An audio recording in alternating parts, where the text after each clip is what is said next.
అందరికీ నమస్కారం.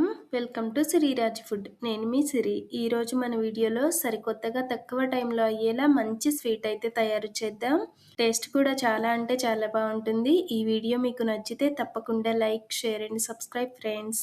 దీనికోసం ముందుగా గ్యాస్ మీద గిన్నె పెట్టుకొని 2 కప్పుల నీళ్లు పోసి నీళ్లు ఒక పొంగొచ్చి తెరలే వరకు మరిగించుకోవాలి. ఇలా మరిగిన నీళ్ళని పక్కన గ్యాస్ పైనైనా లేదంటే మూత పెట్టైనా పక్కన పెట్టుకోవాలి. గ్యాస్ మీద కళాయి పెట్టి ఒక్క స్పూన్ నెయ్యి వేసుకొని 5-6 బాదం పప్పు, 5-6 జీడిపప్పు, అలానే సన్నగా కట్ చేసిన పచ్చి కొబ్బరి ముక్కలు వేసి దోరగా వేయించుకోవాలి.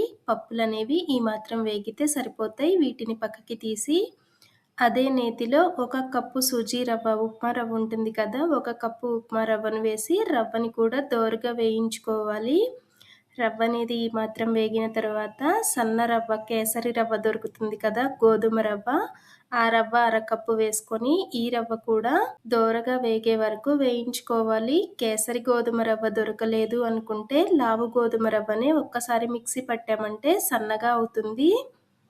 రవ్వ అనేది ఈ మాత్రం వేగిన తర్వాత మనం ముందే కాచి పెట్టుకున్న నీళ్ళు ఉన్నాయి కదా, నీటిని పోసి ఒక్కసారి మంచిగా కలుపుకొని మూత పెట్టి 1 నిమిషం పాటు ఉడికించుకొని దించి పక్కన పెట్టేద్దాం. గ్యాస్ మీద వేరొక కళాయి పెట్టుకొని 1 స్పూన్ నెయ్యి వేసుకొని అరకప్పు పచ్చి కొబ్బరి తురుము కానీ ఎండు కొబ్బరి పొడి కానీ వేసుకొని దోరగా వేయించుకొని ఇది ఈ మాత్రం వేగిన తర్వాత అరకప్పు బెల్లం, అరకప్పు పంచదార, అలానే 1 కప్పు వరకు నీళ్లు పోసుకొని బెల్లాన్ని కరిగించుకోవాలి.